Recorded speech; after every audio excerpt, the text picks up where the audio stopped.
Hello everyone, this is Commander Strain and welcome back to Armoured Warfare. Today I'm going to be taking a look at a new Tier 6 premium vehicle that's coming soon to the game. Now in my garage the vehicle is labelled as an exclusive vehicle, so I'm not sure yet if it will be a special reward vehicle for an upcoming event or whether it will be available for purchase in the gift shop, but I'm sure we'll find out very soon. So what is the MT-LB S8? Well, it's a Ukrainian multiple rocket launch system introduced into service in 2015 and based on the lightly armoured Soviet MT-LB multi-purpose amphibious auxiliary armoured tracked vehicle that first went into service itself in the 1960s. The MT-LB base of the vehicle is actually nicely designed, but it's armed with two ugly unguided rocket pods taken from a Soviet era attack helicopter. Each rocket pod holds 20 80mm unguided rockets, and both rocket pods can be emptied in less than 30 seconds. These 80mm rockets, as I said, are unguided and only travel at 450 meters per second, so you won't be doing any real sniping with this vehicle. It's all about delivering the maximum amount of ordnance across the battlefield in the shortest amount of time. You'll see on screen the base stats for the rocket, and yes, that is a 60-second reload time. Along with the unguided rockets, the vehicle itself comes equipped as standard with an AFV recon package, which increases base view range while stopped by 30 meters and the ability to designate targets. For me, Armoured Warfare is a game of precision, and this vehicle is a novelty tank. I played two games, one of which we'll see a little bit later is an 8 versus 8 PvP battle, where I just felt I was not as effective as I could have been in any other Tier 6 AFV. The second game, which you're not going to see, is a 4 versus 4 skirmish game, where the vehicle was just dominated by the opposing team. Even with its base 40% camo rating, I would rather be in any other Tier 6 AFV than this one. So if it does become available to purchase, please think carefully about your playstyle before making a decision to purchase this vehicle. Anyway, let's get on and show some action. So here I am on the Frontlines map. It's a tier 5 to 7 game. It's an 8 versus 8 PvP game. And as you can see from just scanning around, the rocket pods just look too shiny and horrible. I've got no camo other than the base that comes with the game and the vehicle itself. I've not added any extra camo to it. But the actual rocket pods themselves just look totally wrong. It looks like they're not textured right. I don't know if it's meant to look like that, whether it looked like that in real life, but it just to me looks wrong. So as you can see, we're going to move forward onto the hill. A couple of my friends take a quick look at the first, I think possibly first one of these they've actually seen, but we're pushing up the hill, and as you can see, the vehicle itself is not the fastest. You can see we've got 40 rockets actually loaded, 20 in each launcher, and we have 80 in total, so we have enough for one full reload. As you can see, I'm really struggling to get up this hill. The Weasel Hot is just accelerating far better than I can. So the mobility, although it's okay, it's not fantastic. I'm also looking at getting into a position where I can use these slow firing, unguided rockets to the maximum effect. And I'm not sure if this is it. You can see the one of the NM142 pops some smoke and the Weasel pops smoke on the top of the hill, and I'm still trying to get up into a position where I can get some rockets onto an enemy target as quickly as we possibly can. So this is only my second game in this vehicle. First, the enemy vehicle gets spotted, a VBL, we get a rocket into him for 383 damage, he gets destroyed, but we do get spotted. So that 40% camo doesn't work well when you haven't got any bushes to actually work around in this area.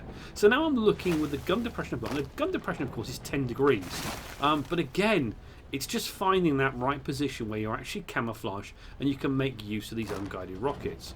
So again, our team are pretty much in this area, pushing forward just a little bit onto the next hill. We've got a T-80 covering to the north. We've got a Merkava 2D and a Leopard 1A5 pushing on the south to engage an enemy MBT. So there we go. We get a spot there, and we spot, I think it was the M60A3. I'm trying not to get into the way of this NM142 on my team with its guided anti-tank guided missiles, pardon the pun, and more enemy vehicles are spotted, and I'm just trying to get in a position. I bump into that guy there, just trying to get these unguided rocket pods into position, but we're 2 tanks up, so we're actually in a fairly strong position. But again, I'm looking, trying to spot targets. There's a starship there, so we take a shot at him. We're going to hit 312 damage. That's not too bad, but I'm only firing that single shot, and with the aim time on it, it's a huge amount of aim time. If I fired rapidly, and you may see that a little bit later, then we're not going to have the accuracy we need to actually do any serious damage with this. We get spotted again by the M60A3, and we're just trying to change position. I'm just looking at how I can work the depression, or the weapon depression here, and there's the Warrior Milan. You get that wildfire, just crazy. That first rocket went way to the left. You can see the aiming reticle was huge, a big bloom on there, and that warrior got taken out by one of my teammates. So again, the starship is there. I can see just a little bit there. I'm aiming fully in. Missile goes in and it destroys the building. The second one, look at how the actual aiming reticle and the deviation in the rockets is just really, really terrible. And again, we don't have the mobility really to push on. So our team are winning quite strongly. I'm kind of dawdling at the back.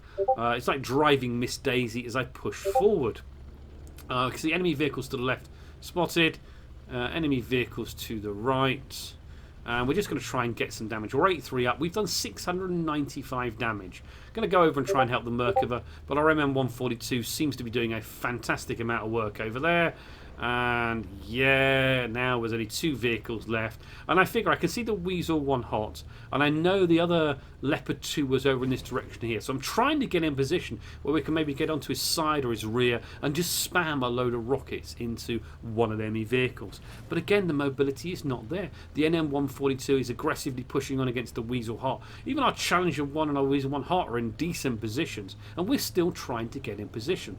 We can see the enemy Leopard 2. I'm first going to try and see if I can get shots on the Weasel, but again, he's over the other side of the hill. I can see where they are now, and again, I'm just not fast enough. This vehicle, it looks nice, but it just doesn't have the mobility to get around a modern battlefield fast. The Leopard 2's taken a load of hits, the Weasel's still there, and I'm just going to try and get round onto him and see if I can get some damage down to him. Just aiming around here, pushing around the rock, through the tree, and I'm thinking, where the hell are you? And there he is. There we go. We aim. We get one shot, 310. Second shot, again, a bit more damage there, 312, I think. So we got 2 rockets into him at close range. The dispersion on the actual rockets is not too bad. But you know, look at that. We fire. It's crazy. It's a win, but this vehicle just isn't really very satisfying. So let's take a look at the post-game results. I did 1,344 damage. I got 1 spot against that lowly M60A3 MBT. I got no kills and earned myself 1,382 base reputation. Is this vehicle a good one? Should you spend your money on it if it becomes available? Well, in my humble opinion, no. I dislike the inaccuracy of the rockets, the speed of the vehicle itself, and even with a great camouflage factor, it's just not a good vehicle. Please consider carefully if you want to invest any sort of money in it. If it's a mission reward, then maybe it's worth doing if you enjoy playing the game. For me, I won't be going anywhere near this, and I probably won't play this vehicle ever again. Thanks for watching, and I'll see you in the next one.